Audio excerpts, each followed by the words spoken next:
Bismillahirrahmanirrahim. Assalamualaikum warahmatullahi wabarakatuh.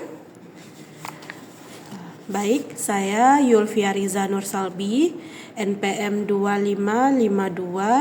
255222058, Program Studi Magister Manajemen S2, akan menjawab soal evaluasi tengah semester dari mata kuliah Manajemen Resiko Sumber Daya Insani dengan dosen pengampu Profesor Dr. Haja Sri Indrastuti SMM. Dengan sifat ujiannya yaitu take home. Yang pertama soalnya yaitu jelaskan dan kemukakan 5 faktor resiko SDM yang mempengaruhi kinerja karyawan dan kemukakan dengan memberikan contoh organisasi yang berbeda, yaitu organisasi publik dan organisasi bisnis. Yang pertama yaitu faktor pertama yaitu kompetensi dan kesenjangan keterampilan, yang berarti adanya ketidaksesuaian antara kompetensi yang dimiliki oleh karyawan dan tuntutan pekerjaan yang terus berkembang, terutama akibat perubahan teknologi dan dinamika bisnis.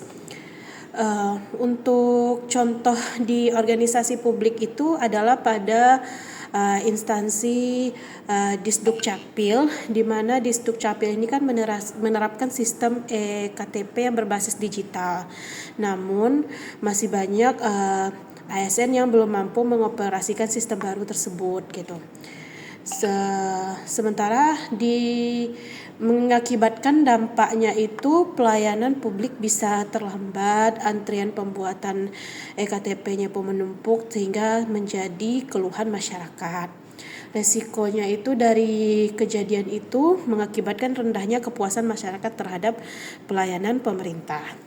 Selanjutnya ada di organisasi bisnis, contohnya itu adalah di PT Astra Internasional yang mengadopsi teknologi otomasi dan AI dalam lini produksinya. Namun operator mesinnya itu tidak memiliki keterampilan digital sehingga mengakibatkan produktivitas menurun, error produksi tinggi, serta output target yang tidak tercapai. Resiko dari hal ini bisa menyebabkan kerugian finansial dan menurunnya daya saing pasar. Selanjutnya, resiko yang kedua yaitu tingkat turnover dan retensi karyawan, yang artinya yaitu tingginya perputaran karyawan atau keluar masuknya karyawan yang menyebabkan hilangnya talenta, pengetahuan institusional, dan ketidakstabilan operasional. Contoh di dalam organisasi publik itu adalah di bagian RSUD, di mana mereka kehilangan dokter spesialis yang berpindah dari rumah sakit swasta ke rumah sakit yang dengan gaji yang ditawarkan lebih tinggi gitu, sehingga memiliki dampak layanan kesehatan yang terganggu, pasien tidak tertangani optimal, serta beban kerja dokter yang tersisa meningkat. Risikonya itu krisis tenaga medis di daerah terpencil. Kalau contohnya di instansi saya itu adalah promosi dan mutasi tadi yang terjadi perputarannya dengan cepat sehingga menyebabkan pegawai yang masuk kadang belum mengerti dengan job desk tugasnya tersendiri dengan jabatan yang baru, sehingga memiliki dampak kinerja, harus dilakukan penyesuaian lagi terhadap kinerja dengan beban kerja yang dahulunya mungkin dia di pengadilan negeri kelas 2 naik promosi menjadi pengadilan negeri ke 1B, naik lagi promosi ke 1A, sehingga beban kerjanya menjadi lebih besar dengan tingkat penyelesaian perkara yang lebih tinggi gitu.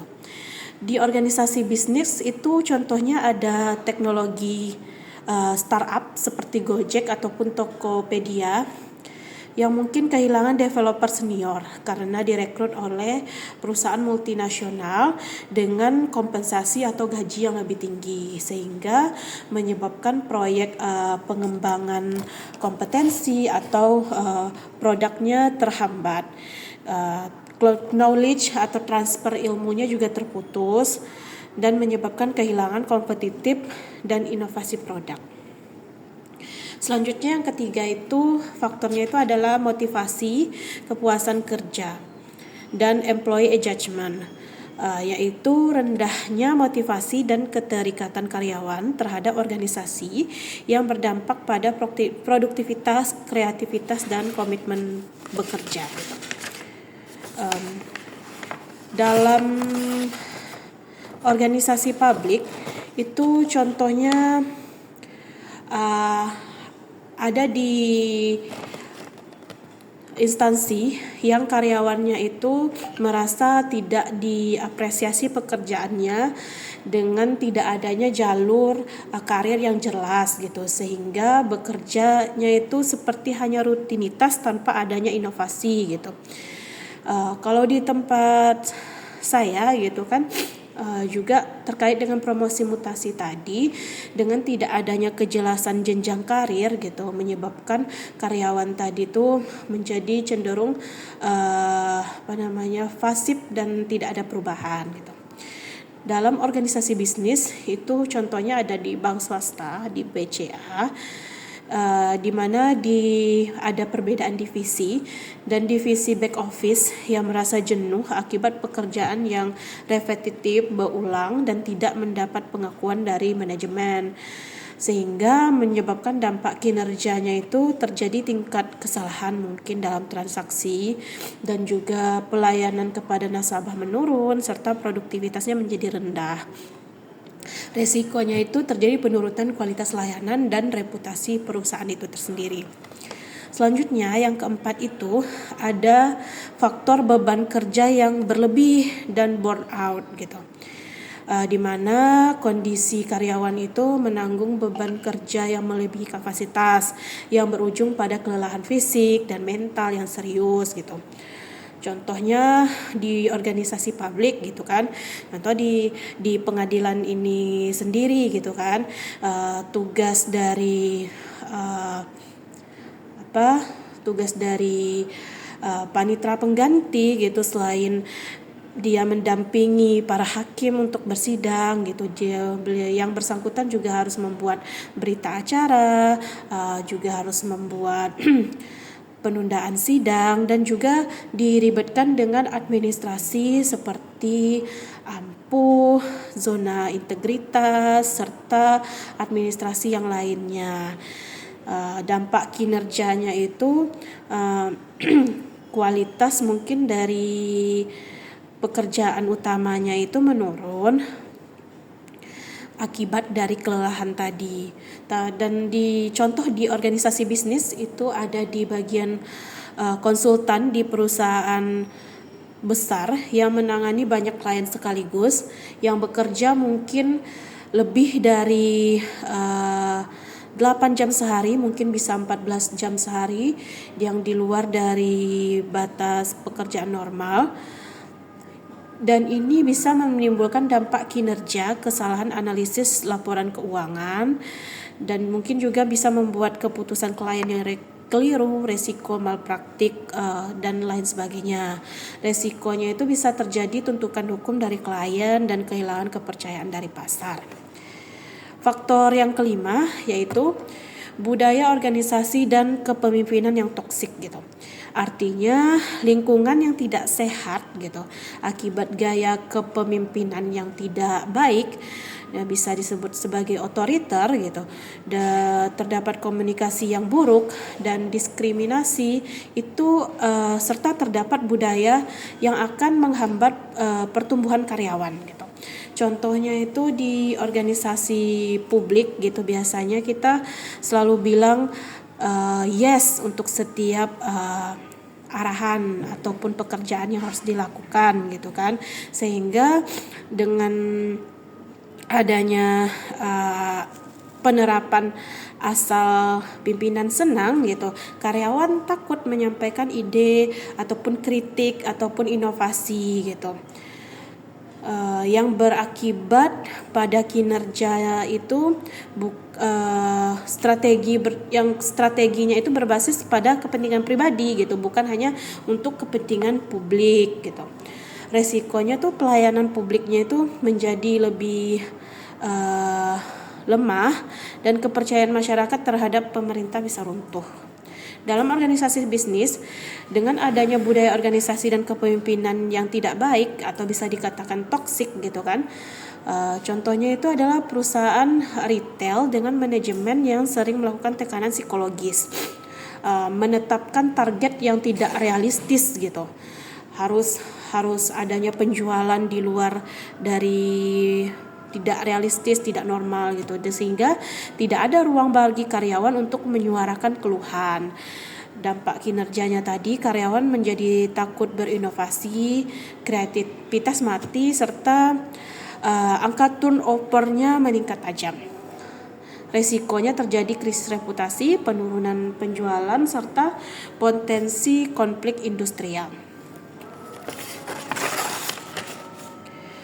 Jadi untuk itu tadi kelima faktor resiko SDM yang saling berkaitan antara satu sama lain.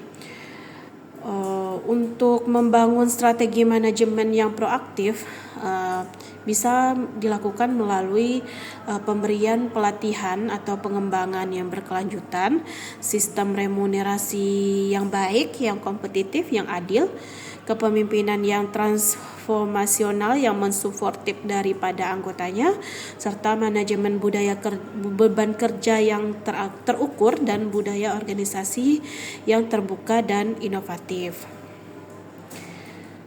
Selanjutnya soal yang kedua, paparkan kemungkinan alternatif dalam mengatasi resiko SDM dengan mengemukakan berbagai teori pendukung. Alternatif yang bisa diajukan untuk mengatasi resiko SDM tadi adalah yang pertama, mengatasi resiko kompetensi tadi dengan melaksanakan training atau development berkelanjutan, di mana instansi bisa memberikan program pelatihan melalui Training Needs Assessment atau TNA sebelum melaksanakan pelatihan. Jadi bagian SDM bisa mendata setiap pegawai akan kebutuhan dari pelatihan yang menunjang kinerja dari masing-masing pegawai. Itu nanti disusun dalam bentuk Training Needs Assessment. Selanjutnya ada Knowledge Management System, yaitu membangun sistem dokumentasi pengetahuan organisasi agar kompetensi tidak hanya tersimpan pada individu tertentu, tapi juga diajarkan kepada individu yang lainnya sehingga tercipta sistem manajemen yang baik. Terus bisa dilaksanakan juga dengan kegiatan mentoring dan coaching. Karyawan yang mempunyai pengalaman yang lebih lama atau pengetahuan yang lebih banyak bisa mengajarkan karyawan yang baru ataupun CPNS yang baru terkait penyesuaian pekerjaan yang akan dilakukan, baik secara teori maupun secara pengerjaannya langsung gitu. Untuk ini dapat didukung oleh teori belajar organisasi dari Fitter tahun 1990, di mana organisasi harus menjadi learning organization yang terus mendorong anggotanya belajar, beradaptasi, dan berinovasi secara kolektif dengan 5 disiplin utama, yaitu personal mastery, mental models, share vision, team learning, dan system thinking. Terus ada pula teori yang lain, yaitu teori human capital dari Gary Becker tahun 1964, di mana disampaikan bahwa investasi pada pendidikan dan pelatihan karyawan adalah investasi jangka panjang yang menghasilkan return berupa peningkatan produktivitas dan daya saing organisasi karyawan untuk menjadikannya menjadi aset strategis, bukan hanya sekedar biaya. Selanjutnya ada teori 70-20-10 yang disampaikan oleh Lombardo dan Eichinger tahun 1996, di mana kompetensi karyawan itu terbentuk dari 70%-nya itu pengalaman langsung di tempat kerja, 20%-nya itu pengalaman dari self knowledge dari orang lain, dan 10% itu adalah pelatihan formal. Berikutnya itu adalah kemungkinan alternatif yang kedua, yaitu mengatasi resiko turnover dan retensi dengan cara yang pertama, ada competitive compensation dan benefit, di mana dirancang paket kompensasi total yang kompetitif yang terdiri atas pemberian gaji, tunjangan, bonus kinerja, dan benefit non-finansial. Selanjutnya ada alternatif namanya menyediakan peta karir yang jelas atau succession planning dan program pengembangan pemimpin masa depan agar karyawan melihat masa depan di organisasi tempat dia bekerja. Terus ada juga employee value proposition, di mana dia membangun nilai unik yang ditawarkan organisasi kepada karyawan, budaya kerja, fleksibilitas, dampak sosial, dan pengembangan diri. Teori yang mendukung untuk alternatif strategi ini adalah teori hierarki kebutuhan dari Abraham Maslow tahun 1954, di mana karyawan akan bertahan di suatu tempat apabila kebutuhannya terpenuhi secara berjenjang, dari kebutuhan dasar yang berupa gaji yang layak, keamanan kerja, perasaan memiliki, penghargaan, hingga sampai ke titik yang paling tinggi, yaitu aktualisasi diri gitu. Dan diharapkan organisasi memenuhi seluruh lapisan kebutuhan, bukan hanya untuk kepentingan finansial semata. Selanjutnya ada alternatif lainnya, yaitu yang ketiga, mengatasi resiko motivasi dan engagement yang rendah. Alternatif strateginya bisa dengan memperkaya pekerjaan dengan memberikan otonomi lebih, variasi tugas ataupun tantangan bagi karyawan. Terus membangun sistem penghargaan formal dan informal yang mengakui kontribusi karyawan secara konsisten dan adil. Selanjutnya melibatkan karyawan dalam pengambilan keputusan strategis yang menyentuh kehidupan kerja mereka sehari-hari gitu. Teori yang mendukungnya itu ada teori self determinan, di mana motivasi intrinsik karyawan didorong oleh terpenuhnya 3 kebutuhan psikologis dasar, yaitu yang pertama kebebasan menentukan cara kerja, yang kedua kompetensi, yaitu merasa mampu untuk berkembang, dan yang ketiga adalah relatedness atau rasa terhubung dengan rekan kerja gitu.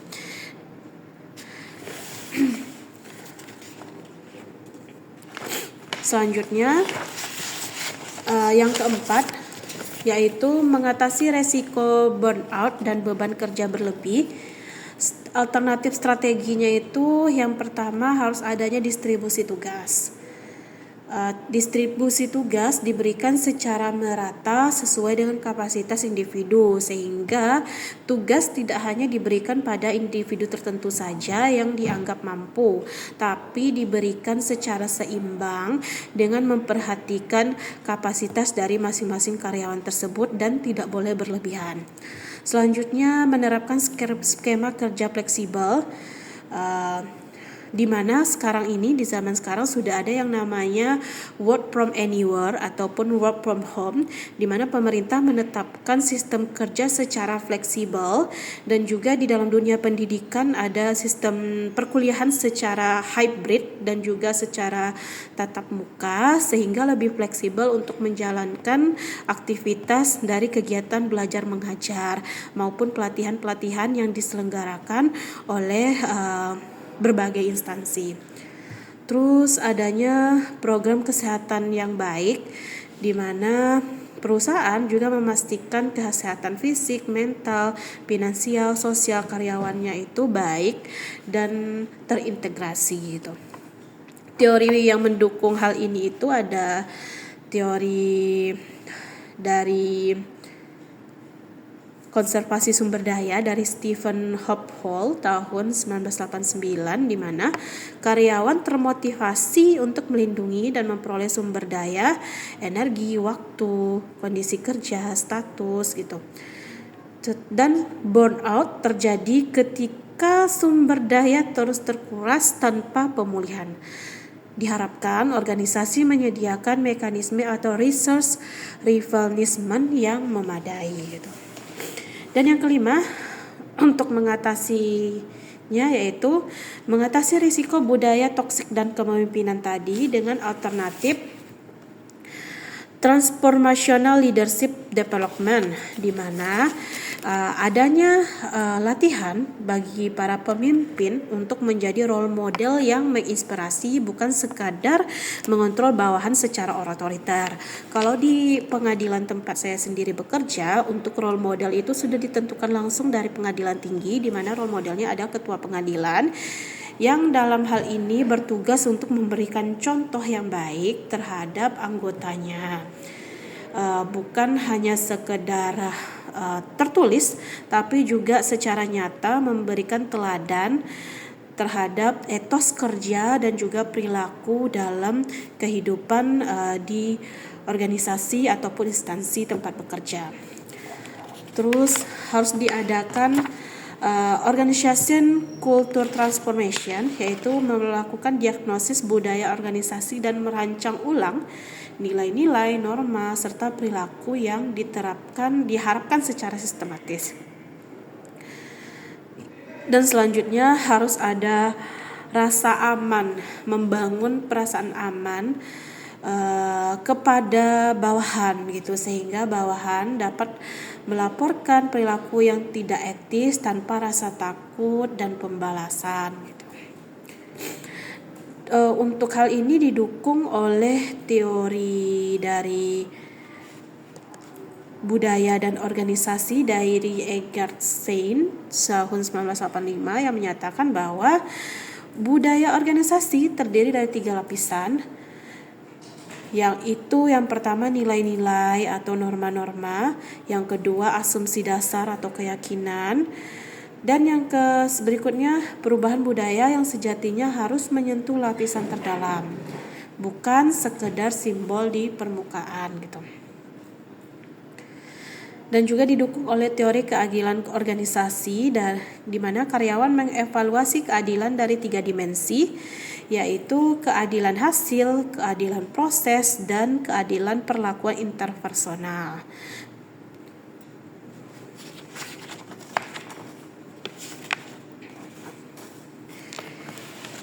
Baik, saya lanjutkan untuk menjawab pertanyaan yang ketiga, yaitu kemukakan resiko manajemen SDM yang terjadi di instansi tempat saudara bekerja, dan apa solusi yang harus dilakukan untuk mengatasi dan memperkecil resiko tersebut. Kemukakan dengan contoh beserta teori pendukung. Baik. Untuk resiko manajemen SDM, di mana saya bekerja di instansi pemerintah, dalam hal ini unit kerjanya Pengadilan Negeri Bangkinang kelas 1B, dan instansi induknya adalah Mahkamah Agung Republik Indonesia gitu. Resiko yang pertama itu adalah rendahnya kompetensi dan mismatch penempatan gitu. Mungkin di mana-mana instansi akan terjadi resiko ini karena fenomena penempatan ASN yang tidak sesuai dengan latar belakang pendidikan, keahlian maupun pengalaman kerjanya ini terjadi sejak penempatan dari masa CPNS, di mana kita sekarang melihat bahwa sistem rekrutmen CPNS adalah bersifat terbuka dengan sistem CAT. untuk tahun 2024 sendiri gitu, Mahkamah Agung itu membuka formasi calon pegawai negeri sipil di berbagai formasi jabatan gitu. Salah satunya saya ambil contoh yaitu di jabatan teknisi sarana dan prasarana, di mana di dalam kualifikasi ini diambillah sarjana dari teknik gitu, teknik sipil, teknik kimia gitu. Dan untuk di pengadilan negeri sendiri, di pengadilan negeri Bangkinang itu CPNS teknisi sarana dan prasarana itu dengan jenjang pendidikan dari sarjana kimia, di mana dalam penempatannya ditempatkan di bagian umum dan keuangan yang mengurusi bagian umum maupun prasarana di lingkungan pengadilan, yang tentu hal ini sebenarnya tidak relevan dengan jurusan dia saat kuliah, yaitu teknik kimia gitu, sehingga yang bersangkutan harus mengulang lagi dari awal untuk penyesuaian pekerjaannya di lingkungan pengadilan. Begitu juga dengan jabatan lain seperti dokumentalis hukum yang diambil dari D3 ilmu umum, ilmu ekonomi, ada D3 dari administrasi, yang ditempatkan di bagian kepanitraan yang notabene mengurusi ataupun berkaitan dengan hal perkara atau administrasi perkara pengadilan gitu, yang tidak relevan juga dengan background pendidikan masing-masing dari CPNS tersebut, sehingga lebih butuh waktu penyesuaian, habituasi, serta yang dilaksanakan dalam latihan dasar CPNS untuk membiasakan CPNS tersebut melaksanakan kegiatan harian yang berkaitan dengan peradilan, dunia peradilan gitu.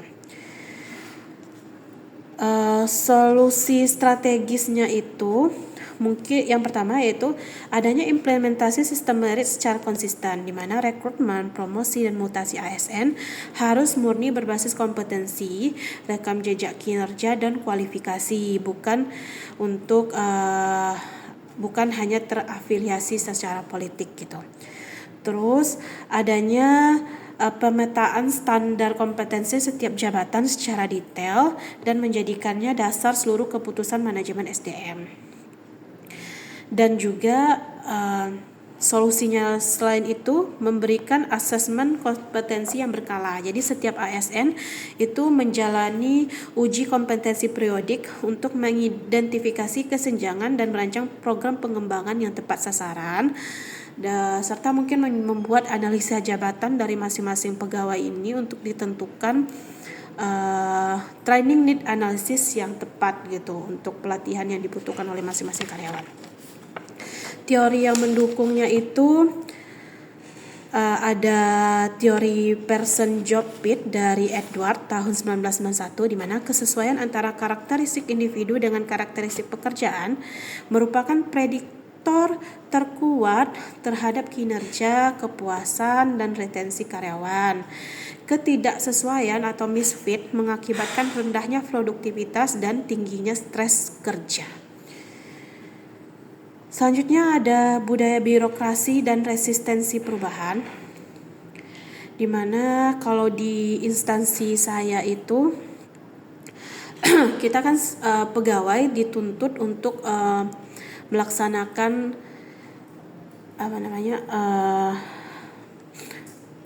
pengukuran kinerja melalui aplikasi e-kinerja oleh aplikasi BKN gitu, yang dimiliki akun masing-masing oleh pegawai itu tersendiri gitu, dengan menerapkan sistem MFA yaitu multi-factor authentication, di mana masing-masing orang mempunyai kode one time code dari masing-masing HP untuk join atau login ke dalam akun masing-masing gitu.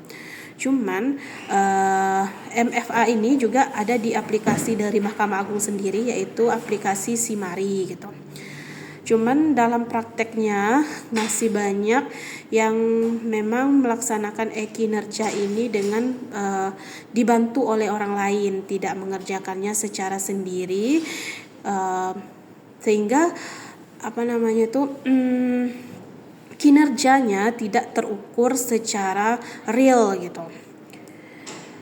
Solusi strategisnya itu mungkin bisa menerapkan pendekatan manajemen perubahan yang sistematif, adanya komunikasi yang transparan, dan pelibatan seluruh pemangku kepentingan, dan membangun koalisi perubahan, mendukung perubahan dari dalam organisasi gitu, serta melatih pimpinan instansi untuk menjadi agent of change gitu, yang mampu menginspirasi bukan sekedar memerintah secara hierarki. Tapi di satu sisi di dalam instansi saya juga sudah ditetapkan agent of change, agen perubahan, itu dari pegawai tersendiri, yang dalam hal ini diharapkan akan memberikan program untuk memberikan impact ataupun perubahan kepada budaya organisasi yang lebih baik. Dan selain itu, solusinya juga harus ada sistem reward sistem, dan juga inovasi. Ada pemberian penghargaan kepada karyawan terhadap kinerja, dan tentu juga dibarengi dengan punishment ataupun hukuman gitu terkait dengan kinerja yang tidak terlaksana dengan baik. Teori pendukung dari hal ini ada teori dari manajemen perubahan dari John Kotler, di mana perubahan organisasi berhasil melalui 8 tahap, yaitu ciptakan urgensi, bangun koalisasi, rumuskan visi, komunikasikan visi, budayakan orang, raih kemenangan, konsolidasi, dan institusionalisasi perubahan. Kegagalan dalam satu tahap bisa menggagalkan seluruh proses transformasi.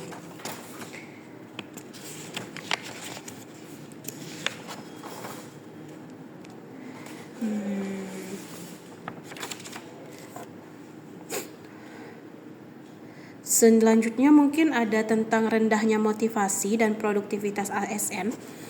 Kalau di tempat saya, fenomena ASN yang bekerja sekedar memenuhi kewajiban, rendahnya motivasi dan produktivitas ASN gitu.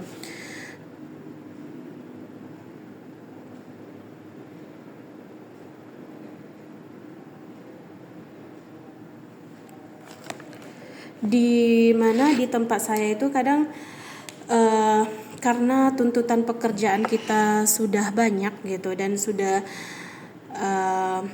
disibukkan dengan kegiatan harian yang menuntut dari jam 8 sampai jam 16.30 gitu. Jadi sudah tidak lagi memikirkan untuk membuat motivasi apa gitu. Yang penting kegiatan ataupun tupoksi pokoknya sudah dikerjakan oleh masing-masing orang gitu. Solusi strategisnya mungkin implementasi sasaran kinerja pegawai atau SKP yang harus lebih dibuat terukur, spesifik, dan harus terkait langsung dengan target organisasi, bukan hanya dibuat di awal tahun sebagai penilaian formalitas gitu. Tapi memang sebuah dokumen yang menyatakan tentang kinerja yang spesifik dan terukur gitu. Selanjutnya solusi strategis yang lain tentu saja dengan adanya tunjangan kinerja yang berbasis output gitu. Kalau di instansi atau kementerian kan kami ada tukin atau remunerasi gitu. Tukin atau remunerasi ini ditentukan 50% dari kehadiran dan 50% dari kinerja gitu. Dan mungkin tunjangan kinerja tukin ini harus dibuat lebih, bukan hanya sekedar kehadiran gitu dilihat ataupun senioritas, tapi berbasis kinerja juga gitu. dan menerapkan sistem manajemen kinerja yang berkelanjutan, adanya perencanaan, monitoring, evaluasi, tindak lanjut secara konsisten sepanjang tahun, bukan hanya di akhir periode. Teori pendukungnya itu ada teori harapan dari Victor Grum, di mana motivasi kerja ditentukan oleh seberapa besar reward bagi individu, keyakinan bahwa kinerja baik menghasilkan reward, dan keyakinan bahwa usaha menghasilkan kinerja, dan berharap sistem tukin yang tepat dan tidak terjadi gap antara tukin pada core bisnis dengan supporting unit diharapkan tidak terlalu jaraknya itu diharapkan bisa meningkatkan kinerja ataupun motivasi dari para ASN untuk lebih produktif dalam pekerjaannya sehari-hari gitu. Itu tadi jawaban dan penjelasan saya untuk evaluasi tengah semester di mata kuliah manajemen resiko sumber daya insani. Untuk lebih kurangnya saya mohon maaf. Wabillahi taufiq wal hidayah. Wassalamualaikum warahmatullahi wabarakatuh.